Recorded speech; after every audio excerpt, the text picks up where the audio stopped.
Praise the lord. ప్రభువైన యేసుక్రీస్తు నామములో ఈ ఉదయకాలమందు మీ అందరికీ కూడా శుభములు తెలియజేస్తూ ఉన్నాను. ఈ ఉదయకాలమందు లోతు ఆధ్యాత్మిక లోతు ఆధ్యాత్మికంగా ఎంత లోతులో ఉన్నాడు. లోతు అబ్రహాము తమ్ముని కుమారుడు, గొప్ప ఆస్తి గలవాడు. లోతు అంటే బిగువుగా పట్టుకొనుట అని అర్థం. లోతు తాను జరిగించిన క్రియలను బట్టి కొన్ని పర్యాయాలు అవినీతి పరుడుల, అవిధేయుడుల మనకి కనిపిస్తాడు. కానీ లోతు నీతిపరుడని దైవవాక్యం మనకు ప్రబోధిస్తూ ఉంది. 2 పేతురు పత్రిక చూస్తే 2వ అధ్యాయము 7వ వచనం, లోతుకు భార్య, కుమారులు, కుమార్తెలు ఉన్నారని బైబిల్ గ్రంథంలో వ్రాయబడి ఉంది. అయితే లోతు పేరు తప్ప తన కుటుంబ సభ్యుల పేర్లు ఎవరికి కూడా దేవుని వాక్యము మనకు తెలియచేయట్లేదు.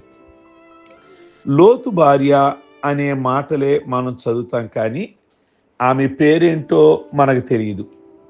ఈమె పేరు లేని వ్యక్తిగా మనకు బైబిల్లో కనబడుతుంది. కొందరు తమ భర్తల పేర్లతో పిలువబడుతూ ఉంటారు. అలాగే శ్రీమతి లోతు అని మనం పిలవడం మనకి అలవాటైపోయింది. బైబిల్ గ్రంథము లోతు భార్య పేరు మాత్రమే కాకుండా యోబు భార్య పేరు కూడా లేదుగా, కయ్యూను భార్య పేరు కూడా లేదు కదా, నోవాహు భార్య పేరు కూడా లెక్కించబడలేదు కదా. కారణం, వారి పేర్లు ప్రస్తావించబడకపోవడమే మంచిది అని పరిశుద్ధాత్మ దేవుడు తలంచి ఉండవచ్చు. వారి పేర్లు తెలియపరచడం అంత ఆశీర్వాదం కాదని ఆయన ఆలోచించి వాటిని గుప్తంగా ఉంచాడు. కానీ దేవుడు దేనిని గురించి చెప్పలేదో దాని గురించి తీవ్రంగా ఆలోచించడం మనిషి అలవాటు. బైబిల్ ఎక్కడ మాట్లాడుతుందో, ఏం చెప్తుందో మనం కూడా అక్కడ మాట్లాడాలి. బైబిల్ ఎక్కడ మౌనంగా ఉందో మనం కూడా అక్కడ మౌనంగా ఉండాలి. లోతు భార్యను జ్ఞాపకం చేసుకోండి అని యేసు ప్రభువు కూడా ప్రబోధించారు. యేసయ్య సైతము ఈమె పేరును ప్రస్తావించడానికి అంగీకరించలేదు. లోతు భార్య అవిశ్వాసపరురాలు, అవిధేయురాలు కూడా. ఐహిక విచారాలలో తన హృదయాన్ని సంపూర్తిగా నింపుకొనిన స్త్రీ, దైవాజ్ఞను ఉల్లంఘించి తప్పు చేసి ఉప్పు స్తంభముగా మారిపోయిన మహిళ. ఈమెది సొదొమకు సరిపోయిన హృదయం.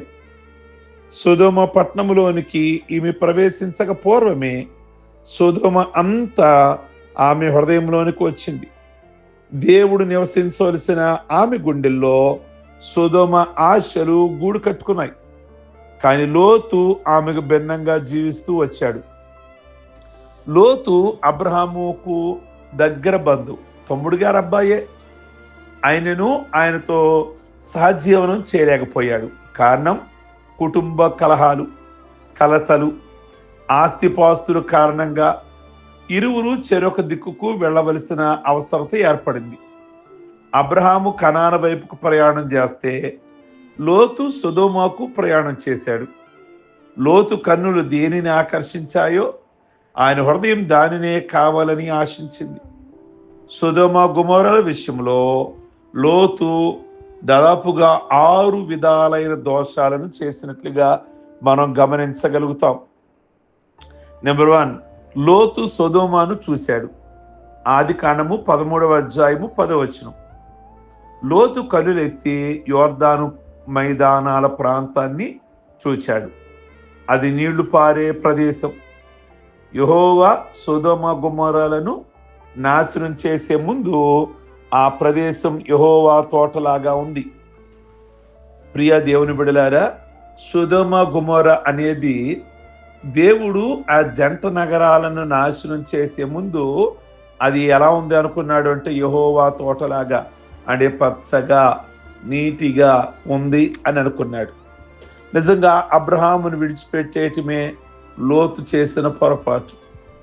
అబ్రహాముతో ఉన్నంత కాలము లోతు గాని, తన భార్య గాని, తన పిల్లలు గాని బహుగా దీవించబడ్డారు.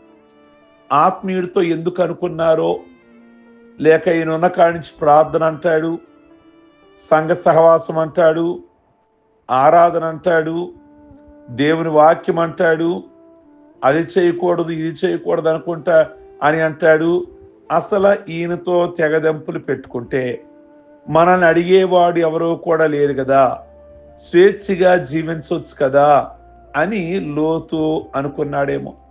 ప్రియ దేవుని బిడ్డలారా, ఈ ఉదయకాలం ముందు జ్ఞాపకం చేస్తున్న మనల్ని అడిగేవారు కావాలి, మనల్ని ప్రశ్నించేవారు కావాలి. మనల్ని ప్రశ్నించేవారు ఉంటే మనం అన్ని విధాలా బాగుంటాం.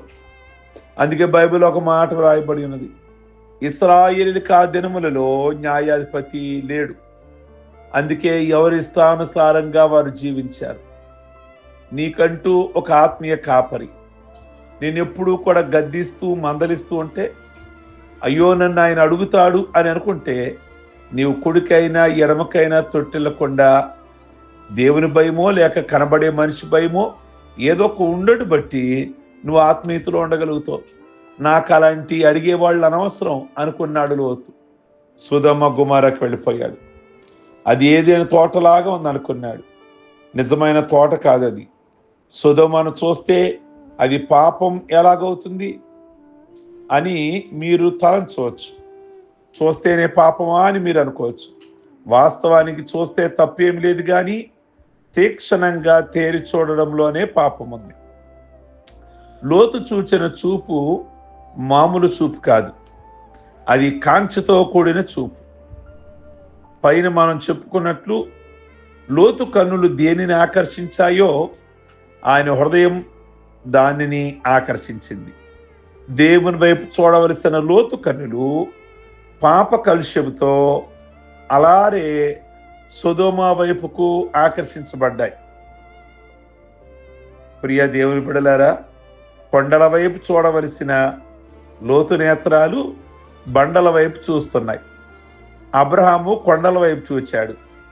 ఎవరికి ఆస్తి కావాలో కోరుకోండి అంటే అబ్రహాము కొండలు కలిగిన స్థలాన్ని ఎంచుకున్నాడు. లోతు మాత్రం పచ్చని ఆ సొదొమ గొమొర్రాను ఎంచుకున్నాడు. కనుక కొండల వైపు చూడవలసిన లోతు నేత్రాలు బండల వైపు చూస్తున్నాయి. దేవుని వైపు చూడవలసిన లోతు కన్నులు దయ్యపు ప్రజల వైపు చూస్తున్నాయి.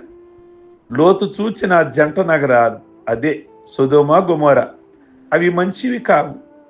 వాటి పాపాలను బట్టి దేవుడు సొదొమ గొమొర్రాలను నాశనం చేయ సంకల్పించుకున్నాడు. సొదొమ మనుషులు దుష్టులని బైబిల్ సెలవిస్తుంది. వీరి యెహోవా దృష్టికి పాపులు. వీరి పాపం బహుభారమైనది, ఘోరమైనది కూడా. న్యాయం ధర్మం అక్కడ చల్లని నాణేలతో సమానం. దేవునికి అప్రియమైన ఆ ప్రదేశాలు, పనికిరాని ఆ ప్రదేశాలు. లోతుకు మాత్రం ప్రియంగా ఎంచుకోవడంలో లోతు పొరపాటు చేశాడు.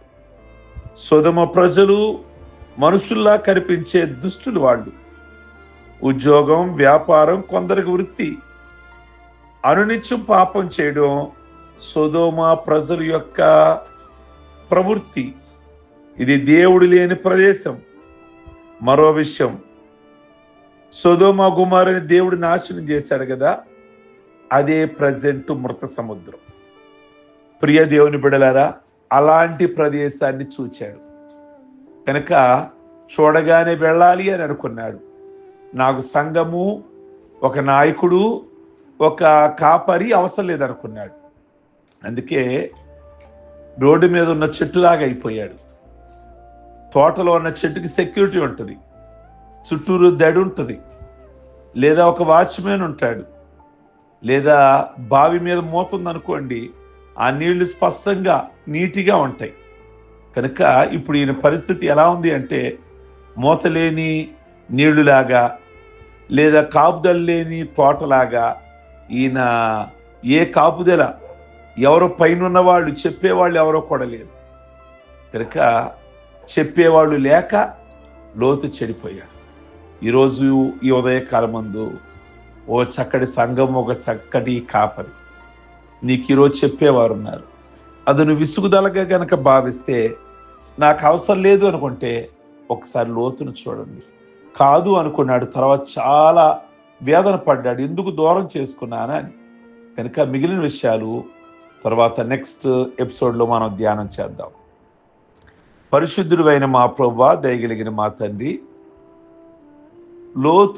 లోతు భార్య, లోతు పిల్లలు అబ్రహాం సహవాసానికి దూరమై ఎంత ఆధ్యాత్మికంగా దిగజారిపోయారు. లోతు ఆధ్యాత్మికత లేని లోతుల్లోకి దిగిపోయాడు. అతనికి భక్తి భావాలకు దూరం అయిపోయాడు. నిజంగా కుటుంబం రోడ్డును పడే పరిస్థితి అయిపోయింది. అబ్రహాం ఉన్నంత కాలం నిజంగా ఒక భద్రత, ఒక ఆత్మీయత, ఒక దీవెన, ఒక ఆశీర్వాదం, దినదినము దీవించబడ్డాడు, అభివృద్ధి చెందాడు. ఈరోజు అన్నిటికీ దూరం అయిపోయాడు. ఈరోజు మా ఆత్మీయ స్థితి నాయన, చెప్పేవారు కావాలి, గద్దించేవారు కావాలి. ఎప్పటికప్పుడు మీ వాక్యంతో నాతో మాట్లాడండి, మాతో మాట్లాడండి, మమ్మల్ని హెచ్చరిక చేయండి, మీ మార్గంలో నడిపించుకోండి.